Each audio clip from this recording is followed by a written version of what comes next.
What's good, folks? Another day, another video. And as usual, I've been thinking again. And I know that I really shouldn't, but I just can't help it. You know what I've noticed? There's been a strange phenomenon occurring as the face of pop culture continues to be reshaped. I don't really know what to call it, but I've seen it before. We live in a culture of horrendously bad faith. Selectively clinging to source material when any other time you wouldn't give a damn, claiming to not care if people need training wheels while clowning others that use them, praising one particular form of horny while demonizing the other. And quite frankly, I'm sick of it. Middle finger to the dominant culture. You despise comic fans, you despise gamers, and you despise male sexuality. And yeah, that sounds like hyperbole, doesn't it? But what else should I think when you only champion use of the source material for stories comic fans hate, only champion player choice until the player chooses wrong, and only champion horny when straight men don't benefit? And I know it's the same people. They don't actually believe what they're saying. They are not actual fans. They just don't like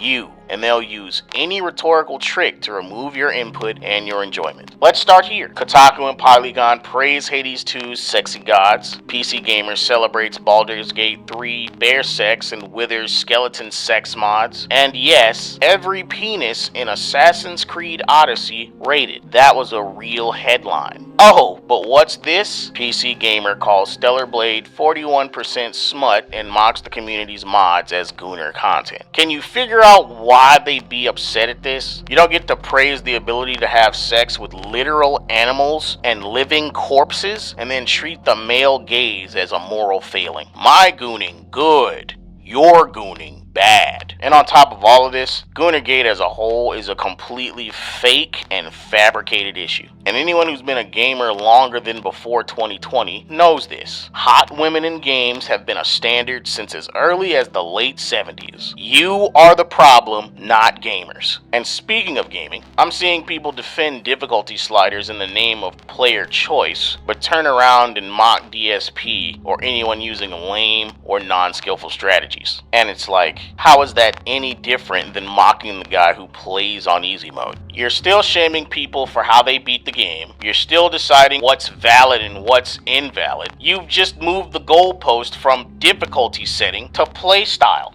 And when legacy gamers do that, we're branded as tryhards, elitists, and gatekeepers. But that's the thing, I had to think about it for a while before I realized what the difference was.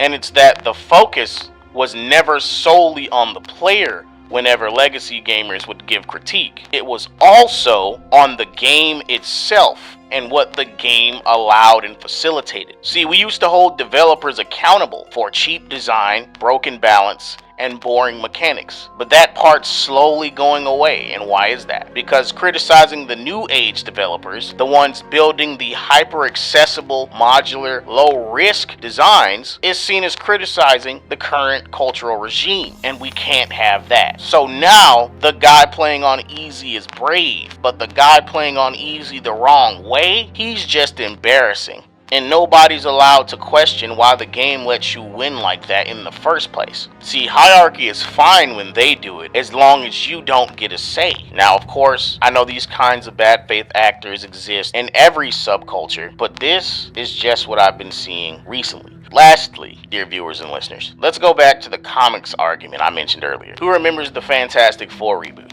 I wish I didn't. You might have seen folks going to bat for the female Silver Surfer shouting from the rooftops that it's from the comics. And technically, yeah, for about 7 panels. So let me ask you this. Why is it that when the interest in the source material for comics fans is low, non-comics fans and movie buffs cling to the source like it's gospel? But when the interest is high in the source material for comics fans, they disregard it and throw it in the trash. It's a different universe. It doesn't matter. All of it is conditional. All of it is contradictory. All of it is a headache. It's not about accuracy. It's not about lore. It's not about coexistence within these spaces. It's about control. So then what do we call their rhetoric? It's not critique. It's not progress. And it sure as hell isn't honest. That's why I call it bad faith. And it's all a rebranding effort to scrub out fandoms of people who built them, so the new regime can move in and play house with your history. They don't want better games. They don't want better stories.